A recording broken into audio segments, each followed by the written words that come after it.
ब्रह्मांड, जिसे हम 14 लोकों का घर मानते हैं, असल में शायद सिर्फ एक शुरुआत है। जरा सोचिए, क्या हो अगर मैं आपसे कहूं कि हमारे प्राचीन शास्त्रों में एक ऐसा गुप्त नक्शा मौजूद है जो हमें इस ब्रह्मांड की सीमाओं के भी पार ले जा सकता है।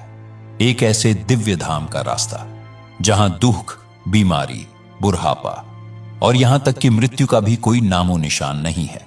एक ऐसी जगह जो खुद अपने प्रकाश से रोशन है और जहां सिर्फ और सिर्फ आनंद है। आज हम उसी प्राचीन ब्रह्मांडीय नक्शे को समझने की कोशिश करेंगे। हम शास्त्रों में दिए गए सबूतों के आधार पर जानेंगे कि वैकुंठ धाम आखिर है कहां और पृथ्वी से उसकी दूरी कितनी है। यह एक ऐसा सफर है जहां विज्ञान की हदें खत्म होती हैं और अध्यात्म की शुरुआत होती है। तो चलिए इस अद्भुत खोज पर निकलते हैं। वैकुंठ तक पहुंचने से पहले यह समझना जरूरी है कि हमारा ब्रह्मांड आखिर बना कैसा है। हमारे वेदों और पुराणों के मुताबिक ब्रह्मांड को मुख्य रूप से 3 लोकों यानी त्रिलोक में बांटा गया है। सबसे नीचे आते हैं पाताल के 7 लोक, बीच में है मध्य लोक जिसमें हमारी पृथ्वी यानी भूलोक शामिल है, और सबसे ऊपर हैं ऊर्ध्व लोक यानी स्वर्ग से भी परे 7 दिव्य लोक। लेकिन हमारी मंजिल इन ऊर्ध्व लोकों से भी आगे है। ये 14 लोक एक के ऊपर एक बने हुए हैं और हमारी पृथ्वी इस पूरी संरचना का केंद्र है। भूलोक यानी पृथ्वी, ये हमारी कर्म भूमि है जहां हम रहते हैं। इसके ऊपर आता है भूवरलोक। पृथ्वी के ठीक ऊपर ये वो स्थान है जहां सूर्य, चांद और तारों का मंडल स्थित है। पुराणों के अनुसार इसकी दूरी पृथ्वी से करीब 14 लाख योजन बताई गई है।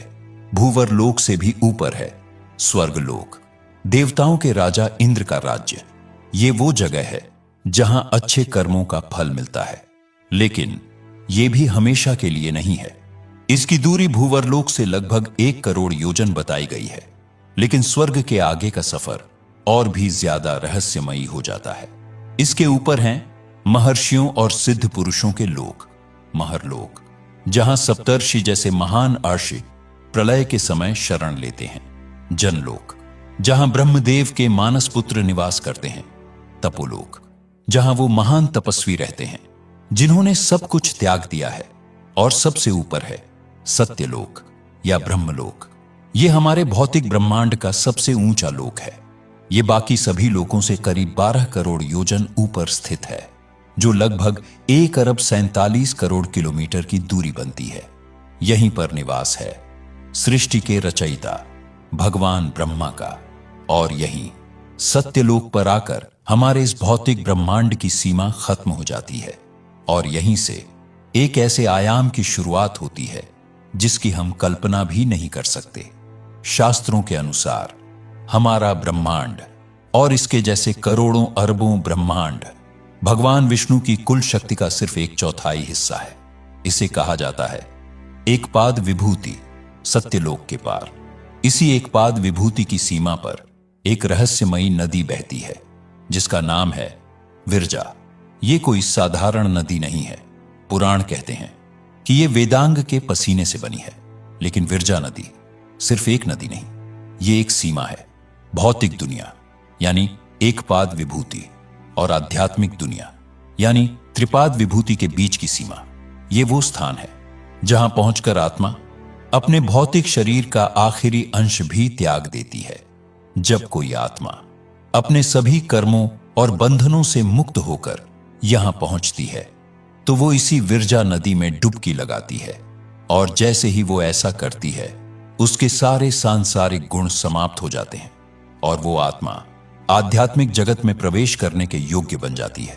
अब सबसे बड़ा सवाल, इस विरजा नदी के पार वो परम धाम वैकुंठ आखिर है कहां और पृथ्वी से उसकी दूरी कितनी है? विष्णु पुराण और भागवत पुराण जैसे ग्रंथ हमें कुछ संकेत देते हैं। कुछ पौराणिक गणनाओं के अनुसार वैकुंठ धाम सत्यलोक से भी लगभग 2 करोड़ 62 लाख योजन ऊपर स्थित है। अगर हम एक योजन को लगभग 12.3 किलोमीटर माने तो सिर्फ सत्यलोक से ही ये दूरी लगभग 32 करोड़ 21 लाख किलोमीटर बनती है। और अगर हम पृथ्वी से लेकर सभी लोकों की कुल दूरी जोड़ दें तो ये आंकड़ा खरबों खरबों किलोमीटर तक पहुंच जाता है। ये दूरी इतनी विशाल है कि आज की सबसे उन्नत टेक्नोलॉजी से भी इसे मापना या वहां तक पहुंचना लगभग नामुमकिन है। जरा सोचिए, अगर हम नासा के सबसे तेज स्पेसक्राफ्ट से भी चलें, जिसकी रफ्तार करीब 60,000 किलोमीटर प्रति घंटा है, तब भी हमें वैकुंठ तक पहुंचने में लाखों करोड़ों साल लग जाएंगे। ये चौंकाने वाले आंकड़े हमें सिर्फ एक बात समझाते हैं, वैकुंठ हमारे समय और स्थान की समझ से बिल्कुल परे है। ये कोई जीपीएस लोकेशन नहीं है, बल्कि एक ऐसा आयाम है जो हमारी सोच और कल्पना से भी आगे है। वैकुंठ की भव्यता को शब्दों में बयां करना लगभग नामुमकिन है। ये भगवान विष्णु की त्रिपाद विभूति का हिस्सा है, यानी उनकी 3/4 दिव्य शक्ति का क्षेत्र।